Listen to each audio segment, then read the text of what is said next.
Hey guys, Tim here with Dad Smoking Cigars, and I've got special guest Steve Reiter in the HQ today. And this is the newest episode of the Cigar Sitdown, and we are going to go through and hang out, enjoy good cigars, and just chat it up. So, without any further ado, let's get it started.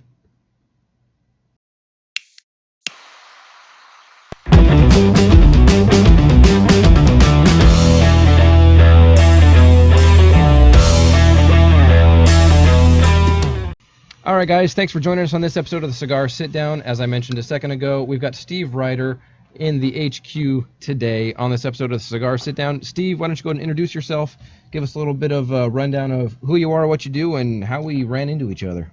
Yeah, so my name's Steve Reiter, live in Colorado Springs. I was originally born and raised in south central Wisconsin, about 30 miles north of Madison. Go Pack, go! Go Pack, go! That's right. When I saw you have your Packers gear on Facebook, I was like, all right, yeah, Pack.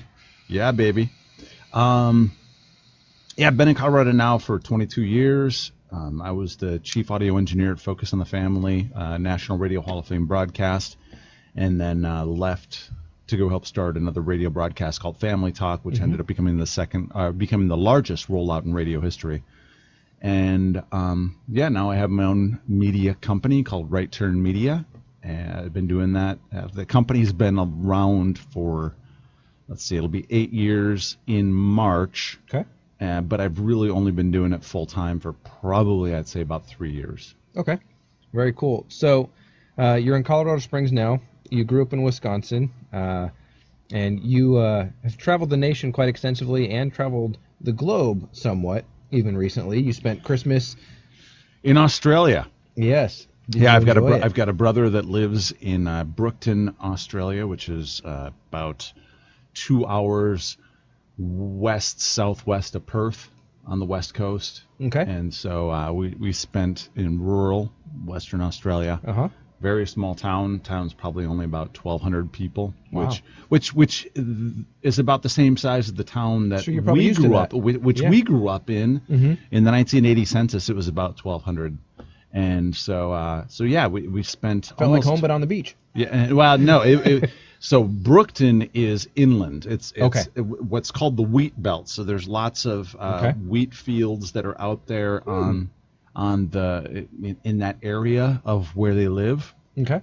And so my brother is a part-time pastor there, and his wife just finished her a master's in sociology because they want to do some social work. Very cool. As well as some community work in rural Western Australia. There's a really high suicide rate. And so they want to get involved in the community, both as well as their church has some Aboriginals that okay. I'd say about more than half the church is Aboriginal. Wow. And in fact, that church, I believe, was the first. It was founded in 1967, 8 or 9. Okay. No, I think it was even before that. It was like in the 1950s. Because it was the first Aboriginal church. For some reason, the Australian government wouldn't let Aboriginals attend churches until 1967, which is interesting, freaking crazy. How modern that is. Yeah, I know. It's just a few years before probably 7 years before I was born. Yeah. And so anyway, strong Aboriginal community. We were there for about almost, I'd say about 2 weeks, more than 2 weeks in Brookton, and then we finished off our trip with 4 days at an Airbnb right on the Indian Ocean. It was. You roughed it. It was so magical. I mean, That's awesome. we'd open up the air. It was nice and overlooking the ocean. We just had to go over this little walking path to get to the beach. Man. And we were right there, and what an awesome opportunity. It was. I want beach Christmas to be a regular thing. It probably won't be 2020, but 2021. I've already talked with both my brothers, and because Ryan said he absolutely wants to do it again. Oh yeah. And then Neil, when we were Skyping with him on Christmas Day, he lives in Minneapolis. And so he was He's like, ready for the beach. He was like, I'm in.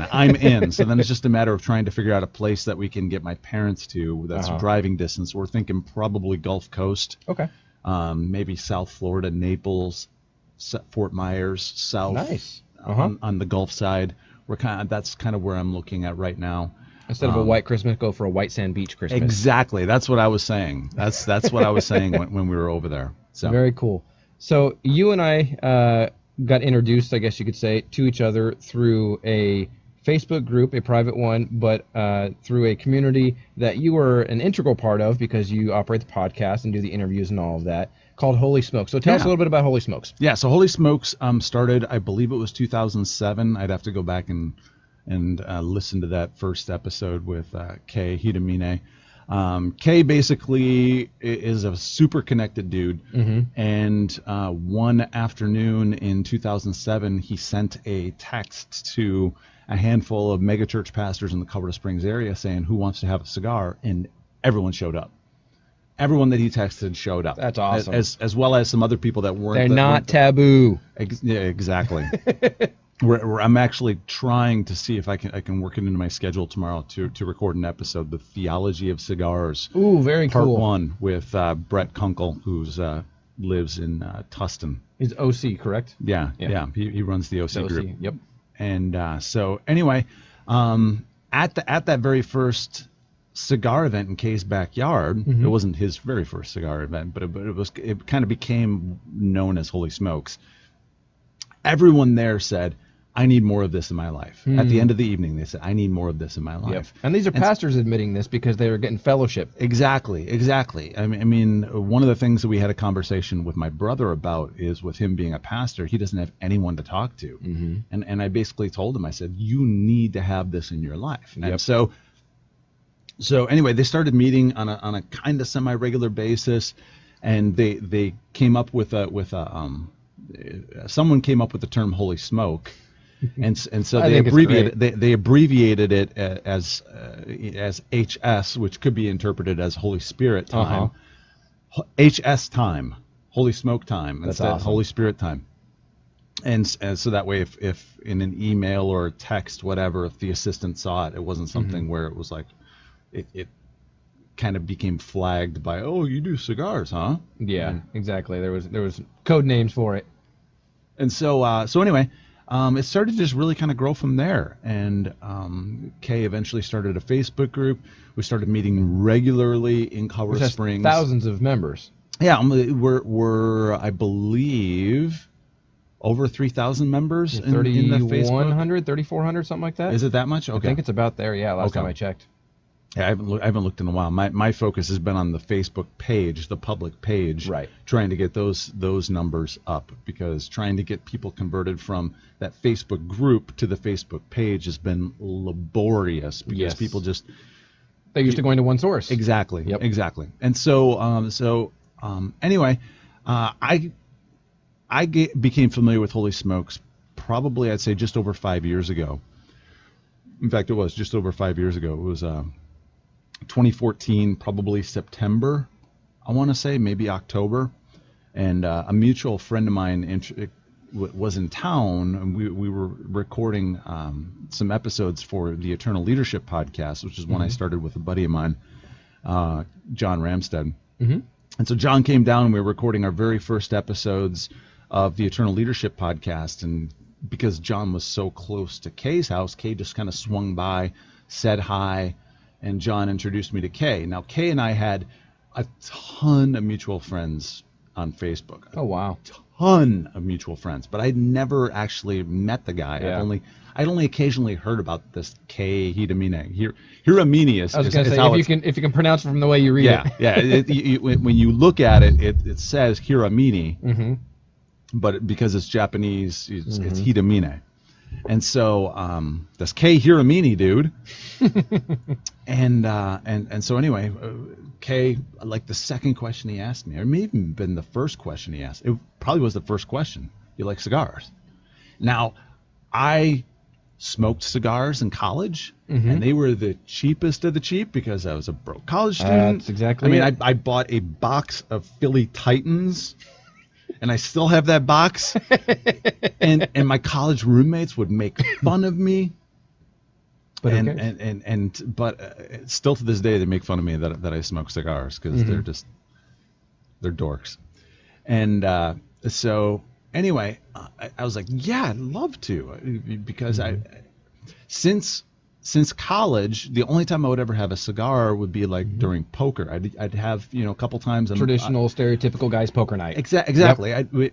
I'd clear out the garage, bring in some tables from my church, bring in some chairs from my church, set them up in my garage, and we'd have, like anywhere from 6 to a dozen guys that I worked with at Focus that would come over. And one of the guys, Jerry Hanlon, would bring cigars.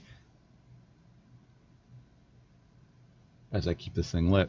We're having the Casa Cuevas Habano Toro, by the way. I had a couple in my humidor and decided Steve needed to try one. I like it. It's really, really smooth stick. Good. And so, anyway, so other than poker, I never had cigars, and I never had anyone that I knew that I would smoke with. Yeah. And so I jumped at the opportunity to come. It was like the next Wednesday in Colorado Springs. We meet every Wednesday, 4:30 to 7. If you're in the area, hit us up, because it's a great group. I've never met a more incredible group of dudes. That's awesome. And so anyway, I showed up and I was hooked. I was absolutely hooked. Some of the best dudes in the world are at Holy Smokes events. Yep. And so we've got now 3,400 members on the secret Facebook group. And the reason we keep it secret is because there are pastors, there are leaders within denominations that if it was a public group and they were tagged in a picture, everybody would see it. Or if it was a closed group and they were a member, people would, when they would find that group, they'd see that this person is a member of the group. Yes. And so we keep it secret for that reason. Exactly. So we're got that going on, and I was probably in September of this year, actually. This year. It's not quite January yet. Not quite, almost. Carl Muller, who used to be the president at Biblica, which used to be the International Bible Society. Right. He was also the COO of Open Doors and young adult pastor at Saddleback for a number of years. Carl kind of shot me a message and said, "Hey, we should start a Holy Smokes podcast. You want to? But let's talk about this." With your background, it just lends itself so exactly. easily. And so it was me, Carl, and Kay had dinner together, and then after dinner, Steve Bryson showed up. And we just kind of unpacked what a Holy Smokes podcast could look like, what would be some of the more organization around Holy Smokes that we could build to really help take the message of faith, friendship, find tobacco, and drink to the broader. I don't want to say church community, because there are people that show up at a Holy Smokes event that they're atheists, they're agnostic. They've rejected. They grew up in a church environment, but they've rejected it. Yep. Or we've had Hindus show up. We've had a Hindu in Colorado Springs at least show up. We've had some Muslims show up. You don't need to be someone of the Christian faith or an evangelical or whatever it is. Or even a man. Or even a man. You could be a woman, and we do have some women that are involved in the group. And just come and hang out with some good people. Yeah. And just have some really, really good conversation. And I even more importantly, start to build a group of people around you that are some of the closest friends I have in my life. I'm sure. So. Very cool. So I've listened to all of the podcast episodes. There was a period when we met, probably about 3 weeks ago now. Yeah, in person. Yes, in person. We connected on Facebook before that. Exactly. And then when we met at Calabra here in Ontario, California, with Matt and some different people there, Kyle was there as well. We, hung out and talked, and Matt's asking me, "Oh, have you listened to the podcast?" And I said, "Oh, only all of them." He goes, "Man, how do you do that?" Well, I ride my motorcycle every day to work, so I Bluetooth on my helmet and go, and I love it. Yeah. but it's cool because I've learned how diverse the Holy Smokes community is in background, in career, in personal ventures, and where God has taken people and what's going on, from Hollywood producers and executive producers to, I mean, large ministry names globally, and everything in between. And it's cool that Holy Smokes not only has a network that encompasses that diverse grouping of people, but that it shows that it is accepting really to anybody. If you want to Exactly. come and have a cigar and hang Yeah. out, come to a Holy Smokes and do it. And that's what was fun about when, essentially the soft launch, if you will, of the Inland Empire one here, when we were up there, is, there were 5 of us there that were hanging out, 4 or 5 of us. And it was just, let's just hang out and talk and get to know each other. It's not overly, tell me about your, walk with God, tell me about your life story, tell me about all this. It's just hanging out, and it's community, it's fellowship. Exactly. And it's a very soft sell, to put it in a sales term, of come and just hang out with people and be social, and whatever happens from there, those of faith, we go, let God take it from there. Yeah. And whatever happens, happens. And it's the greatest non-sales social time revolving around cigars. Exactly. With Holy Smokes, there's really only 3 rules that we have. Right. Number 1 is no assholes. Mm-hmm. I mean, we just, you can't have people that are just jerks coming. No. Number 2, no selling. So MLMers, insurance guys, Weed themselves out quick. Exactly. They don't stick around because this isn't something that they can suddenly start handing out business cards. You don't. If business organically happens from those relationships, and I can tell you, I've gotten a lot of business, I'm sure, through those relationships, by people saying, like Steve Greisen, thinking about starting a podcast, and he was like, "Hey, Steve, let's do this together." Yeah. Or, Kay introducing me to someone, or whoever, just suddenly just introducing me to people. Or someone shows up and Kay's like, or Steve or whoever is like, oh, you got to talk to Steve. You're thinking about getting into media, you got to go talk to Steve. Oh, yeah. And then the third rule is what happens at Holy Smokes stays at Holy Smokes. So Absolutely. no photos are taken that are posted outside of the secret Facebook group unless everyone that is in that photo gives permission. Right. Because you Their don't want sensitivity. you don't want to out someone, Right. if they're not able to. Like, we have a couple in the Springs area, a couple Baptist leaders. They're nationally known within the Southern Baptist community. They can't be. No. They Can't can't be open be about right it. now because No. right now it's not in that kind of a place. No. That denomination is. Now, one of the really cool things about Southern Baptists is at least at Southern Seminary in Louisville, Kentucky. I used to coach high school football. Right. And so one of my former players just got his MDiv at Southern Seminary. And he told me, Steve, all my professors, all of them smoke Piper cigar. That's awesome. And it's something that's known, but they're not open and public about it. And so it's just a matter of, if it's at that seminary, chances are it's at other seminaries as well. Yep. And so it's going to start to filter down. Now, one of the things I want to do with Holy Smokes is find some Southern Baptist leaders, get 3 of them around a table with cigars in their hand and are willing to go public and say, this needs to change. And I like a cigar because it's good for community, it's good for hanging out, it's good. Change the mindset, change the culture, the stigma. This thing slows a man down and allows me to have conversations. Like the 3 that I had with my brother in Australia were some of the 3 best. Were the 3 best conversations we had my entire 3 weeks in Australia. Yeah, I mean, I sat down with my father-in-law on the 23rd, so 2 days before Christmas, and had a cigar on his patio. And he smokes cigars. He's a retired fireman, so there's obviously the stereotype and stigma of, at the firehouse, the guys are gonna, go have a cigar. And so he smoked them for years off and on. He's getting more into them now because of, me being into them. But sat down, and it was great being able to talk. Who cares? Yeah. It's all good. That's why we're in the garage. Yep. But it was great because we got to talk about just work for me and life and plans and things, where to say, hey, Dad, how's life, or how's this? And start a conversation like that, where it could be just the 2 of us sitting, man to man, if you will, but just sitting and talking and sharing life together. It's not going to happen by just being in his house with the kids running around and the family around, but to sit and to talk about real life and what God's doing in his daughter and mine's marriage, and in our life, and what the direction we see God taking us, and career wise, and all those kinds of things.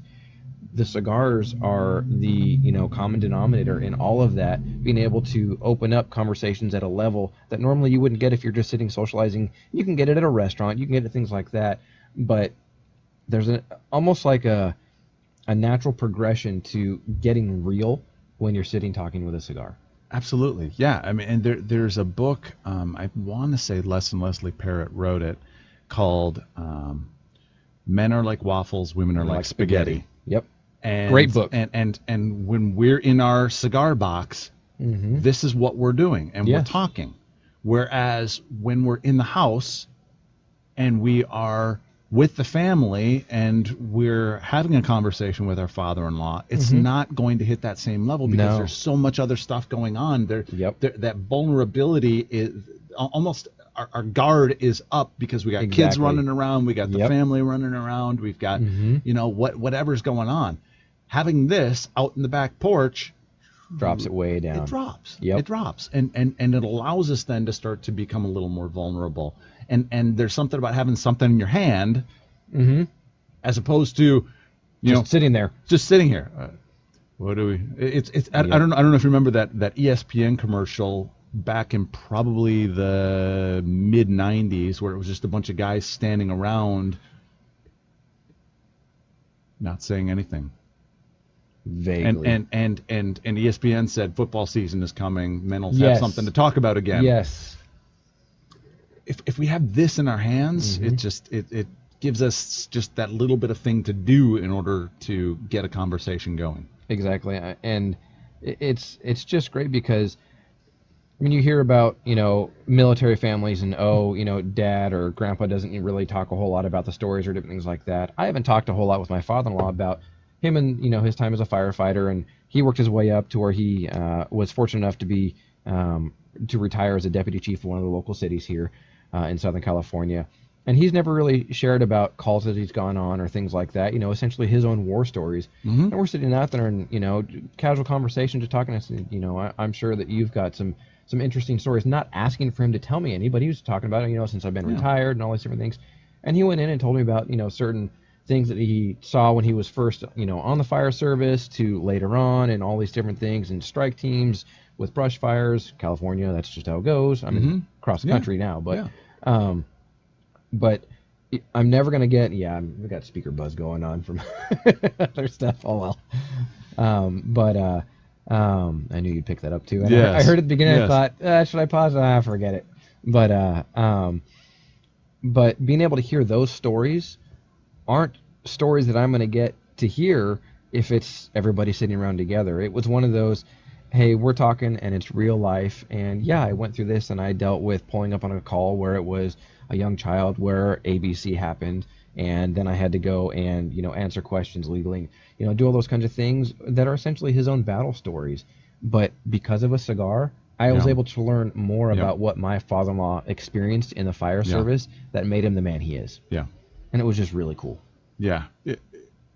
This has been just absolutely. And the really cool thing about it is my wife has gone from, as soon as you get home, strip, go downstairs, strip, shower, put on some new clothes, brush your teeth a couple times, then you can come and hang out with us. Yeah. Two, if I haven't been going to Holy Smokes in a while, it's almost like she can start to tell. Yeah. Get out of the house, you need your man time. Yeah, she'd kick me out. She'd be like, go to Holy Smokes. Shut down the computer, turn work off, and get to Holy Smokes. You need that man time. Mm-hmm. And I totally get it. I mean, I was an avid cyclist for a number of years. I haven't been on my bicycle in about 3 years, but my wife would be the same way. Erin would be like, you haven't gone for a ride in a couple weeks. You're kind of grumpy. You should probably go for a ride. Oh, yeah, okay, Thursday I'll go with, my cycling club. But it's one of those things where, not that it's, any negative connotation, but it's an outlet. It's a way to just sort of blow off steam from work, from life. Not that life is terrible, but life happens. And you just get to go and just sort of let down your guard, like you were saying a minute ago, and just be yourself. And if someone says, hey, Steve, how you doing? Chances are, unless it's somebody you know well, you'll go, you know what, not too bad. But if they take a second, they pause and go, how are you really doing? Sitting with one of these in your hand, and being able to go, you know what, this is the place to do that. You can, and it totally just opens it up. Mm-hmm. Yeah. So Very true. very cool. So, what are the plans for Holy Smokes in the future, and what are you wanting to see the podcast become? Yeah. So, one of the things that Kay and Carl and I have talked about is starting to build out the Holy Smokes website. The website is holysmokes.club, Mm-hmm. and start to build that out a little bit more. Build out a back end where people can log in and then they can register their zip code, and they can see who else is in Very cool. in the area, Mhm. or they can be unlisted. And we're going to work on a way to try and make sure that they are unlisted. That way, Oh. their zip code, if they don't want to be known, Mm-hmm. and or they can just, or the other option is they can just use a pseudonym and not use their real name Right. within the group. Exactly. But that way we can start to build some chapters around the nation, because we have some pretty active chapters in Orange County. We've got one here in the Inland Empire that's just starting to get started. We want to put start to build these communities, and there's no chapter fees to be involved. There's no fees to be involved. Nothing like that. This is grown completely and totally decentralized. Oh, and it's all organic. Exactly.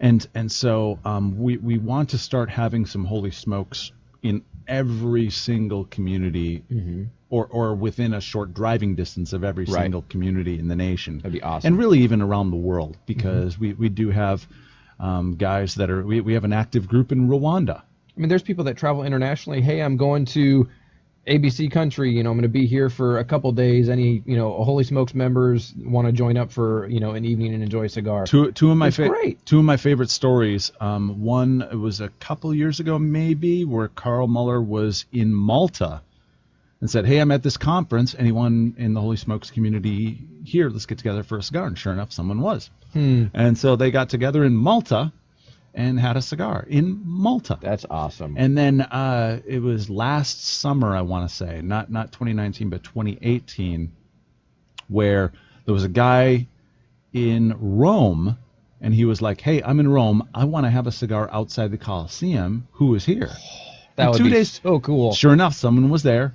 2 days later, they had a picture of the Coliseum lit up in the evening, and they had their With a couple cigars, cigars. and it was, that's Holy Smokes. Yes. I mean, because when you're traveling to a new city, whether it be for work or whether it be vacation or whether it be whatever, Yep. you can just show up in a community and say, "Hey, who's in the area?" And it doesn't happen every time, but often, I want to say, There's somebody somewhat close. And with the website, it'll really allow us for someone to be able to say, "This is my zip code where I'm at. Who's the contact? Who are the people that are listed that are contacts?" And let's get something organized so that way I can meet a whole bunch of new people.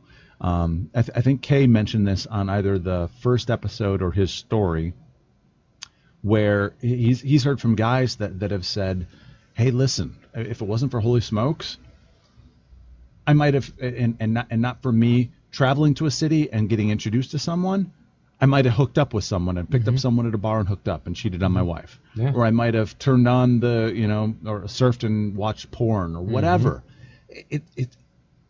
This community we're starting to see some fruits of it, saving marriages, Positive of it healing impacts. marriages, Yep. of it. One of the great things is that my kids would say this: I'm a better dad because of the men that I'm around at Holy Smokes. That's awesome. And cool. Yeah, and my boys, because of obviously doing, our cigar reviews and, at times whiskey reviews and different things like that, the boys will now ask me, because Kyle is known as Uncle Kyle in my house, because, I mean, we've known each other for 18 years. We're best friends. That's just how it goes. Yeah. And they're like, "Daddy, are you doing a cigar review tonight?" Because they know that it's a fun thing for me to do, but they know that it's one of those things that I get to do as sort of an outlet of, oh yeah, when we go to bed or whatever it is, I don't hide it from them. Do I, light up cigars next to them? No, I don't do that. FDA, I don't, put them near my kids. But it's one of those things where there's an understanding, like with my wife, there's an understanding that part of it is the development of the business for Dad Smoking Cigars, Pacific Cigar Show, and things of that nature. Yeah. But the other part of it is a relaxation outlet and just a. I mean, I sat out here last night for many more hours than I thought it was until my wife woke up in the middle of the night and said, "What are you doing?" Building a puzzle, enjoying a cigar, and just having me time. And it was the greatest thing. Now I didn't realize it was well after 1 o'clock in the morning when she came downstairs and said, "What are you still doing?" But it's those kinds of things where she even knows. She goes, "Oh, yeah, if the boys are going to bed, Yeah. a couple nights a week, you're gonna go to the, yeah, I'm gonna go to Yeah. the garage and just enjoy a cigar." Cool, go for it. And she supports that. Now it used to be, you've got to change clothes, you've got to take a shower, you got to brush your teeth, got to wash out your beard, got to do that whole thing. And now it's not as much that. Not that she's in love with the smell of the Yeah, cigars, same with my wife. but she's more accepting and tolerant of it, knowing that it's Yeah. something that I enjoy. Yeah. And I love that about her. And there's got to be the balance though with us. In our marriage, there's some give and take, and it's good that we have that understanding, because there are times where she'll say, she'll look at me and she'll go, maybe it's taking away a little more family time than it should this week, so maybe next week you can not do as much and we can focus more. Absolutely. Yeah, totally. And Yeah. so, there's got to be part the of that balance. It's exactly. part of that balance. But it makes me in many ways more intentional about the time that I get with my wife and my boys, our boys, because I know that if I'm going to have time away, I need to invest in the time that I do have. I mean, taking my 6-year-old today and out here in front and taking off his training wheels, and after 30 seconds he was gone and just off and riding. I wouldn't trade those opportunities for the world, but being intentional about doing that's what really matters for me. Yeah, so the website is one thing that we're going to be building out. Something else that we're talking about doing is starting to segment Holy Smokes members and start to do small, very targeted events. So small business owners that their revenue is between, 1 and 10 million. And then we'll take them out to some, ranch in Montana or ranch up in the mountains of Colorado. Exactly. And bring in, an executive coach. We've got a bunch of executive coaches in the Holy Smokes community. And try and bring some things to kind of help take their business to the next level. Nonprofit executives, take a bunch of nonprofit executives out, so that way they're all talking, getting to know each other, and starting to build relationships, but also focusing on their careers and helping them to go to that next level. Right. Those kinds of things where these small curated events, that's something we're talking about doing.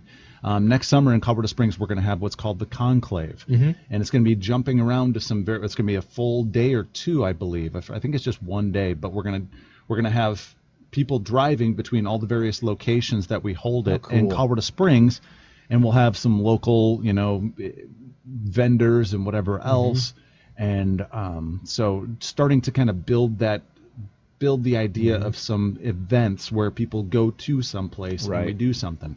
We've done a couple cruises, Holy Smokes cruises. One, I believe, a Caribbean, 2 Cubas, I believe, and then everybody came back with quite a few, I'm sure. Oh yeah. Came back. Came back with a limit. There you go. And then probably I think we've done one for the Dominican Republic, I want to say. That would be awesome. And that's where Casa Cuevas is, by the way. Nice. The cigar you're enjoying is an all Dominican cigar. So we're actually I've been gone now for about almost 4 weeks. Right. On this trip, we came out here, spent a few days with my father-in-law, and that first Inland Empire Holy Smoke, and then flew to Australia. Came in this morning. So I took a little 2-hour nap before I came over here. I woke up and you're like, well, I just landed, and I was like, oh, I didn't even know you're back. Okay, that works. And so I'm actually doing pretty good for considering right now is when we're asleep in Australia. And I think I got like 3 hour sleep on the flight from Perth to Sydney. Okay. And then all I could get was 2 hours on Sydney to LAX. And that's about a 12-hour flight? 13 and a half, almost 14. Almost 14. That's a long flight. Yeah, I wanted to sleep more, but we were kind of in the back of the plane. By the bathrooms? Yeah, well, not only by the bathrooms, but I had earplugs in with some ocean noise and whatever else to kind of help keep the background noise down. But the problem was we were in the back of the plane and there was enough turbulence that my head would start to shake around because we were taking the tail end of that turbulence. Right. Yeah. And so I just both my wife and I could not sleep on that flight at all. But took a little 2-hour nap when we got here, and then So anyway, we're going back to Colorado Springs on Sunday, starting the drive back. We'll get back into town on Monday. And then Tuesday afternoon, we've got a couple Holy Smokes podcast tapings that we're going to be doing. And Carl, Kay, and I will talk a little bit more about, okay, next steps, what are we going to be doing, and maybe unpack that a little bit more. And we're just kind of seeing holding it loosely, just to kind of see where the potential is, and see where the community wants us to come alongside it and what they want us to build and do, and then just kind of go with that. Rather than coming up with an idea and hoping people gravitate on it. Exactly. Start to do some real market research to figure out, okay, maybe the nonprofit thing is something that we just do on the side, because right now Holy Smokes is a nonprofit. Right. Maybe we build an associated for-profit, and that's where we focus our efforts. And the nonprofit will be towards, just making an event free or whatever. There are ways in which to get an associated nonprofit and for-profit to work together. Right. Well, you can go more ministry-minded and investment in other people from the nonprofit side if you wanted to. There's some other things you could do, obviously. Yeah, and then so Luciano Morales, who runs Ace Prime Cigars, they blend. They have a factory in Nicaragua that blends for high-end cigars, and Ace Prime has their own blends as well. Luciano, I went to his birthday party in New York City in November, which is really freaking cool. I mean, Rick Pitino was there. I don't know if you're a college basketball fan. Oh, yeah. But yeah, Rick Pitino showed up, and I wanted to go talk to him, but he always had these two handlers. I don't even know if they were handlers. They were just lackeys, maybe. Yeah. I don't know. They were just always near him, and I'm just I always kind of hey, what's your name? What's your name? What's your name? And talk to Rick, only Rick, the entire time. It just felt kind of awkward. I didn't want that, so I just kept looking for an opportunity to where it was just him, and I could go walk up and say hi. Yeah. There were some actors, and there from what Luciano told me, there were some board members. I think he told me when I went out there, all the board members for Cigar Aficionado magazine were going to be at that party. Wow. So I was like, I'm going. I'm going to this party. Great grouping of people to network with. I am going to this party. Yeah. And so anyway, Luciano and I and Kay have talked a little bit about blending, making some Holy Smokes blended cigars. That'd be awesome. Probably 3 blends. Okay. And then like a Connecticut, a Habano, and a Maduro type of a thing? Probably. Yeah. And so cool. Yeah. So we've got some ideas about what we want to do, but right now it's still in that kind of early stage where we're just kind of holding it loosely and just seeing where the community would want us to start to do something. That's awesome. And being able to listen to them is obviously a huge thing. I mean, that's what we've done, not plugging it again, but with the Pacific Cigar Show, we've reached out multiple times. What would you guys want at a cigar event? Would you want this? Would you want that? If we were to offer this as one of the, goodie bag things, does it even have a draw to people? And it helped us fine tune and tweak what the show is going to consist of, because it went from, hey, I've been in the event industry for 20 years and I know how to run an event and put on an event and produce it and do all of that. But from the standpoint of the end user, what does the end user want? Do they even want to have that type of atmosphere? Because some people go, oh, I want the live music and I want this. And some people go, you know what? I would just love to have some sort of, South American music quietly in the background and not do anything over the top, no loud band, no nothing, and just be able to sit and engage with people. And we heard more of that than we did the entertainment aspect. And so we took that and said, okay, that's what we're going to do, for music at the event. It's just going to be a sound system set up where it's just very chill, relax, sit back, not check out loud. The manufacturers, not too loud, exactly. Get the vibe, get the feel, but just take it easy and relax. But we found that to be, as you are and as you guys will continue, to be much more almost a better sense of ownership of what's going on and how you're moving forward, because it's a collaborative effort and it's other people than just a few guys sitting around talking and going, oh, what, we think we should do this, and hope that it works. But when you get the community buy-in, the buy-in instantly builds the followership, and if you can get the followership, then it's going to be a success. Totally. So very cool. So family life. Yes. What's family life consist of?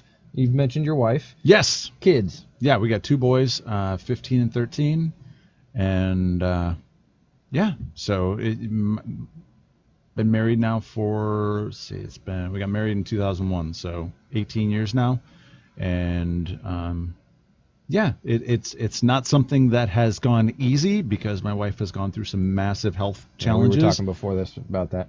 Yeah, and so it's something where she was diagnosed with autoimmune stuff. Mm-hmm. Probably I'd say year 2 or actually year 3 in our marriage. Mm-hmm. We knew she had some autoimmune stuff going on, Mm-hmm. but she wasn't actually fully diagnosed until Uh-huh. year 3. And in let's see, it was 2014, she was diagnosed with pulmonary hypertension, which is basically blood pressure from the lungs pushing back into the heart. Right. It nearly killed her in 2014, and she's on some meds right now with that. And we're constantly looking for new treatments, new therapies, because the meds that she is on eventually stop working. And so it Interesting. eventually comes to a point where So does your body just adapt beyond it? Exactly.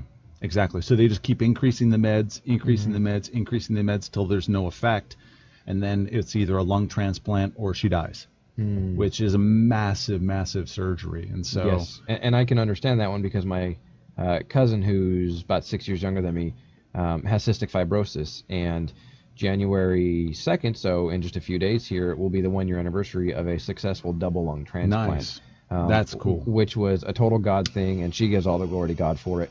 Yeah. But being able to see her through that journey, because she, as God planned it for trust and to show how powerful He is, she was just about at her end and got a call while her sister was with her the morning of January 2nd. We have your lungs. Yeah. Come down and let's operate as long as we know they're completely viable. And everything has gone phenomenally well. Now, she's had some other health setbacks since then, but I understand from at least a cursory perspective the intense undertaking that is for a surgery and for an operation. Yeah. And obviously it involves one person passing away in order for the life to continue. And so it's not a minor thing. No.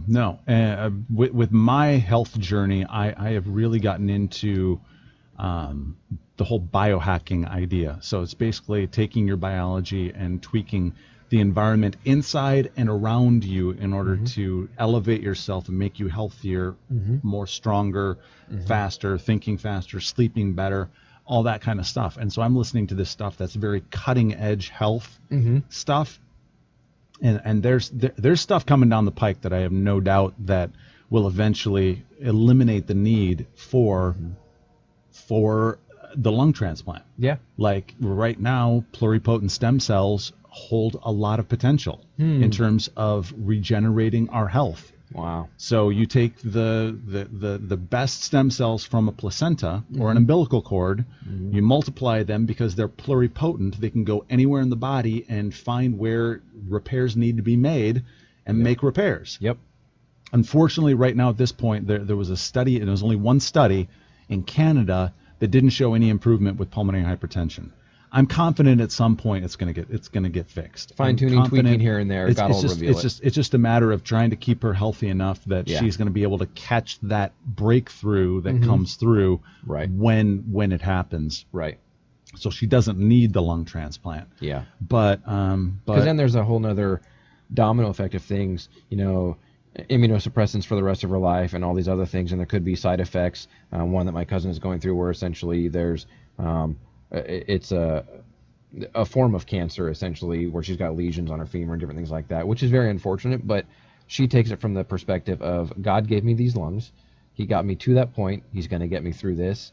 And those obviously aren't super common that they happen. Yeah. But with the advances of science and everything that's going on, like you, I see that coming in the future as being something that isn't even a concern anymore, of even needing to go through the whole lung transplant process, or just even having to the recovery and sustainability afterwards. Yeah. So very cool. Well, I'm going to take a cue from you and what you do on your Holy Smokes podcast, and I intentionally didn't mention this even though we were talking before. So, and this is going to be either in January, February, possibly February this airs. So your podcast will actually air first, probably, with your questions. But if you could have a cigar with anyone, and I won't exclude Jesus, but if you could have, I'll break the Holy Smoke rule on that one. If you could have a cigar with any three people, Who would they be? All right, so this is who I am going to have as my three holy smokes. Three people. Number one, we were talking about him before we started, Branch Rickey. Yes. Branch Rickey, for those people that don't know, Branch was the general manager for the Brooklyn Dodgers and signed Jackie Robinson. Branch was a deep man of faith. Yep. Loved cigars. Oh, And yeah. I mean, he there are so many pictures of him with cigars. Constant. It's like it's wonderful. Yep. Absolutely. He was an innovator. He was the president, I believe he was the president and GM of the Brooklyn Dodgers. But before that, he was the president and GM of the St. Louis Cardinals, which in the 1920s and 30s, St. Louis Cardinals, I think 30s is when he went to the Cardinals. Started as the Browns. No. The Cardinals and the Browns were two separate teams. Oh, were they? Yep. I thought they just did a name change. Nope. The Browns ended up moving to Baltimore and becoming the Orioles. Because St. Louis in the 1920s and 30s was a small market. It was St. Louis was the West. Yeah. In the 1920s and 30s. Yeah. I mean, LA. There was no real way other than train to get to Los Angeles and San Francisco, and it was a trek. It was a long voyage. Yep. And so at the time, in the 20s and 30s, St. Louis was on the very far western part of Major League Baseball. Yeah, because life was in New York. Exactly. And so Branch, when he was with the St. Louis Browns before that, he realized that he needed to build. He basically created the farm system. In order to try and compete against New York and try and compete against Boston and try and compete against those teams get young recruits. in the Northeast, Yep. He started to kind of build the farm system to start to train up those players, train them in the Browns and Cardinals way. And in the 30s, the St. Louis Cardinals were a dynasty. I mean, Rogers Hornsby is one of the greatest batters in Major League history. Yep. And so he was found through Branch Rickey's farm system. Yep. And so he was an innovator. He was a dedicated exec, a deep man of faith, and a cigar guy. Branch Rickey is without question my number one. My number two is someone who is not a man of faith, but was such a smart and witty guy that I would just love to have a conversation with him. And that's Mark Twain. Also a big cigar guy. Yes. Yes, very big. Yeah. And there is a Mark Twain cigar as well. Yeah. Yep. But obviously not while he was alive was it created. But yeah, Samuel Clemens. Yep. He's he's just got so many great quotes. I mean, I don't think he was the one that actually, from what I've seen, he wasn't the one that came up with this quote, but he made it famous. There are three types of lies: lies, damned lies, and statistics. And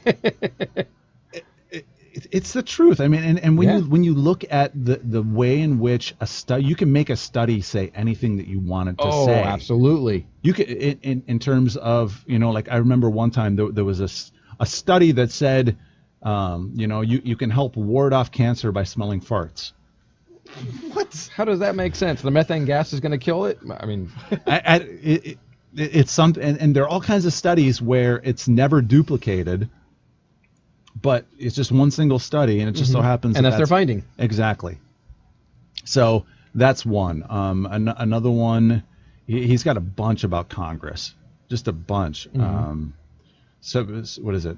Suppose you have a moron, and suppose you have a congressman. But I repeat myself. Exactly, yeah. Especially in today's culture. The guys, I would just love to have a conversation with Mark Twain. And then my third one, I kind of, it couldn't be one person; it'd have to be my brothers. Very cool. So I kind of combined them into a single group, my brothers. Sure. And one, because my brother Ryan is almost as big of a Branch Rickey fan as I am. And in so you'd fact, have to include him. Yes, exactly.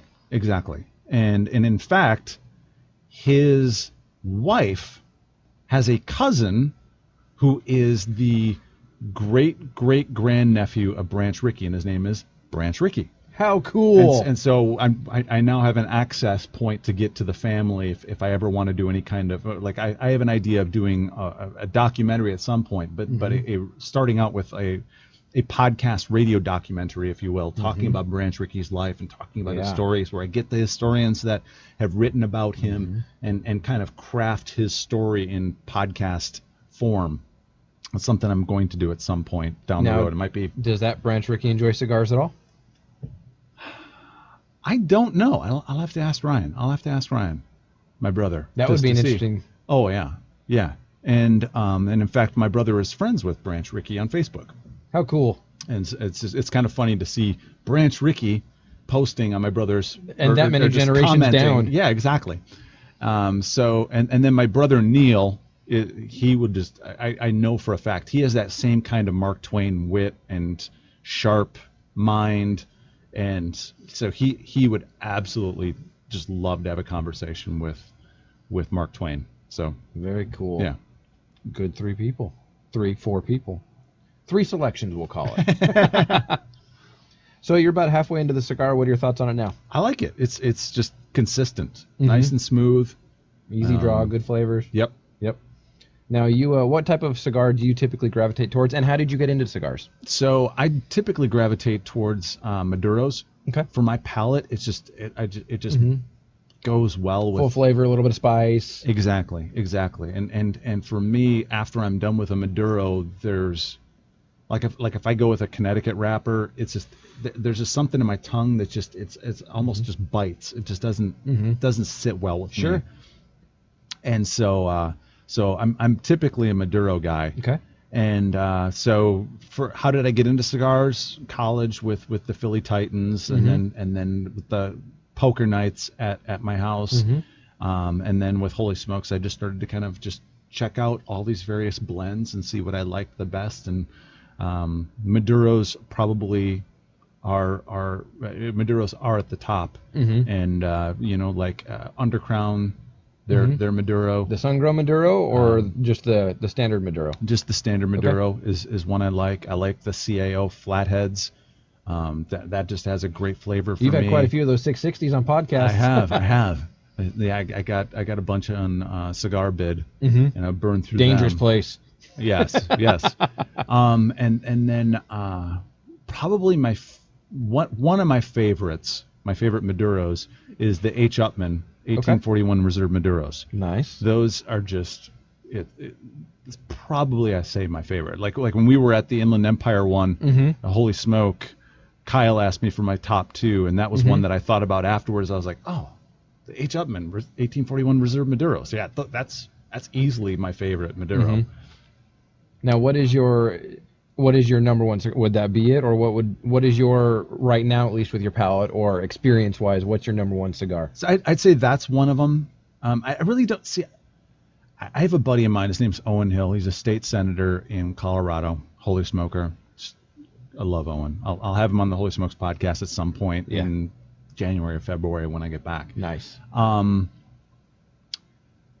has a saying. I've asked Owen, so what's your favorite cigar? And every single time, a typical politician answer. The one I'm currently smoking. Exactly. The cigar that I'm smoking. I'm like, dude, shut up, man. Seriously, come on. What's narrow it down? What is one? Name one. And I can't give one. I can't give because it totally depends on just what I'm in the mood for. Sure. Like with the Holy Smokes podcast, we've gotten a bunch of cigars from Illusione Cigars, and their Ultra is outstanding. I mean, it's that one is a great one. You've also had the one-off that you like a lot. Yep, the one-off was the first cigar that I fell in love with. So Jerry Hanlon, the guy from Focus, the head of broadcast engineering, he brought over a one-off in 2002, 2003, I think it was, probably.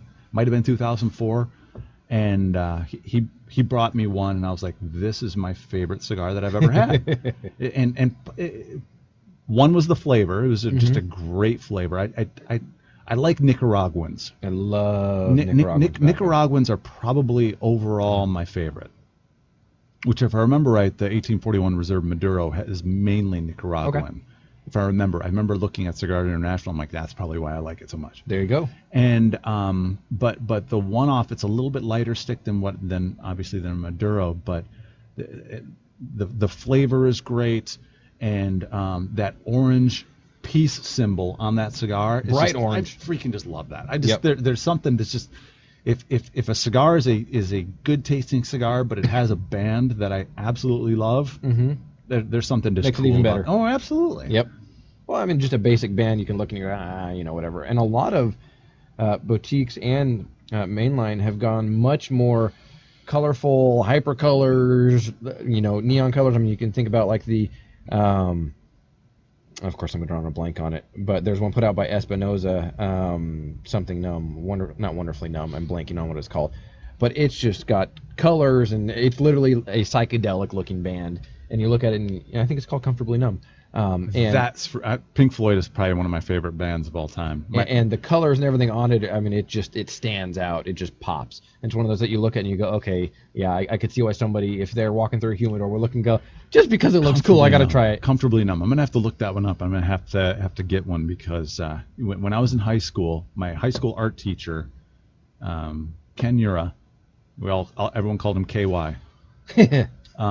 Every Friday was Floyd Friday. That's awesome. Every in the class single playing Friday. Music. Monday, Tuesday, Wednesday, Thursday, we could bring in our cassettes and whatever we wanted to listen to. We could. Many of our watchers may not be old enough to know what a cassette is. Yes. Yes. And how a pencil relates to it.